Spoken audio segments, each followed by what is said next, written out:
Menurut laporan media Malaysia, Palatau Bola mengatakan, akta kelahiran Rodrigo Holgado dan 6 warisan lainnya termasuk di antara dokumen penting yang diserahkan untuk proses banding FIFA.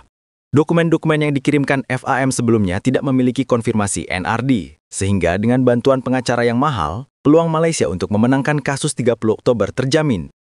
FAM resmi mengajukan banding pada 14 Oktober 2025 sebagai respons terhadap keputusan awal yang dikeluarkan oleh Komite Disiplin FIFA.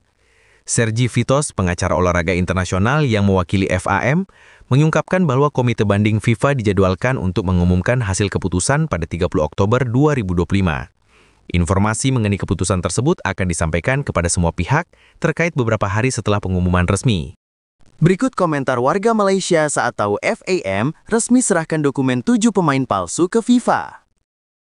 Menangis Konoha dan cawangannya di seluruh negara. Meroyanlah jiran sebelah, bercampur yang anti-revolusi Harimau Melaya tu nanti. Lepas ni, seeloknya jika ada pemain nak dinetralisasikan, bawa atuk nenek mak ayah sekali dijadikan saksi di KDN, kecuali ia sakit atau terlalu tua. Kelakar pun ada.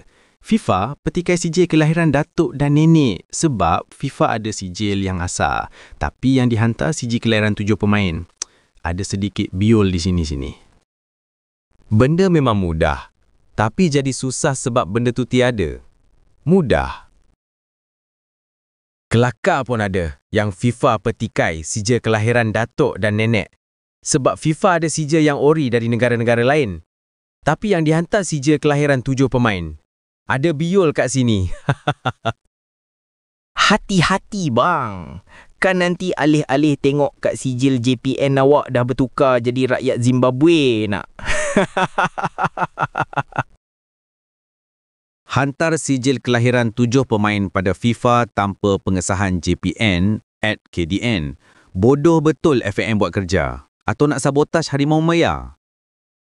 Tetap bukan sijil asal. Siok sendiri buat apa? You ingat Presiden Fram bodoh ke? Resign cabut awal. Dia dah tahu semua benda. Memang kalah rayuan lah nampak gayanya. Cukup stop kat situ je lah. Tak payah membodohkan diri bawa ke CAS. Tak sanggup aku tengok FAM atau Harimau Melaya kena full ban 2 tahun oleh FIFA. Oi. FIFA bukannya nak tahu JPN sahkan ke tak. FIFA nak tahu salah silah 7 pemain tu je. Kes FIFA dah ada dokumen asal salah silah 7 pemain tu. Sijil kelahiran pemain tak penting. Eligibility for FIFA sijil kelahiran. Datuk nenek, apa betul kelahiran Malaysia? Fikir logik je lah. Kalau benda ni senang, lepas lama dah negara-negara Arab tu menang World Cup. Setakat nak naturalisasi player-player star main untuk negara diorang, celah gigi je. Mantap TMJ. Yang kerjanya nak condemn tu, teruskanlah. Confirm lepas. Bayar je lebih sikit kat pipa tu. Settle.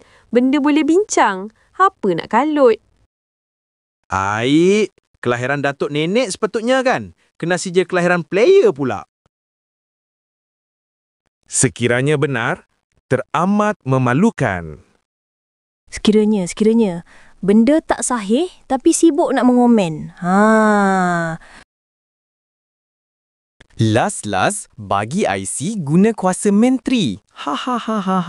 Macam tu Messi pun boleh jadi orang Malaysia kalau dia nak. Buah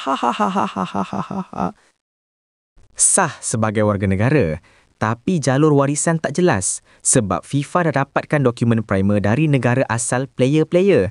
Yang tu yang FIFA pertikaikan. Bukan kad pengenalan mereka kerana Saifuddin dah gunakan kuasa dia untuk fast track neutralisasi.